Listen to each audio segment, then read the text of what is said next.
একদিন এক জায়গায় রওনা দিল। তার সাথে তার ওয়াইফ ছিল, আর সাথে ছিল তার একটি অপ্রাপ্তবয়স্ক ঘোড়া। মানে ঘোড়াটি হয়তো চললে একজন চড়া যাবে, দুইজন চড়ার মতো না। তো লোকটি কি করলেন, ওই ঘোড়াটি নিয়ে রওনা দিলেন।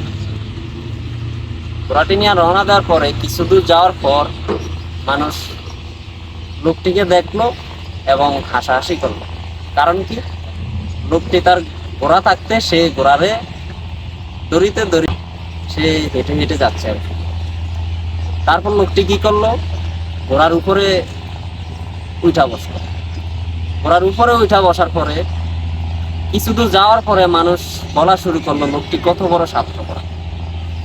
কারণ কি, লোকটি সে নিজে ঘোড়ার উপরে উঠা তার ওয়াইফকে হাঁটায় হাঁটা নিয়ে যাইতেছে।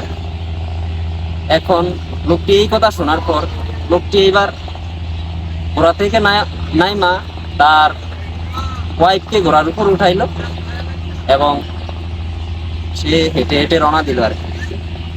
এইবার মানুষ কিছু দূর যাওয়ার পরে বলতে শুরু করলো যে আরে লোকটি তো বলদ, সে নিজে ঘোড়ায় না চড়া তার ওয়াইফকে চড়াইতেছে এবং সে হেঁটে হেঁটে যাচ্ছে।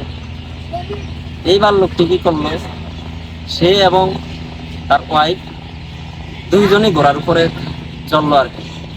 তো এইবার কিছু দূর যাওয়ার পরে মানুষ বলতে শুরু করলো আরে লোকটি কি নিষ্ঠুর, লোকটি একটা অপ্রাপ্তবয়স্ক ঘোড়ার উপরে তারা দুইজন চড়ে বসে আছে।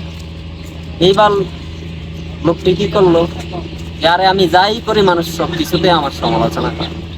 তো আমরা অনেকেই কোনো কাজ করার সময় চিন্তা করি যে আসলে মানুষ আমার সমালোচনা করবে, মানুষ কি বলবে।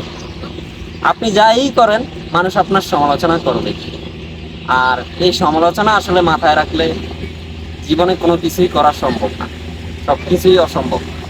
তাই সমালোচনার এই এক সাইডে পালাইয়া আপনার নিজের মতো করে এগিয়ে যেতে হবে। সবাই নিজ নিজ কাজ করেন, এগিয়ে যান।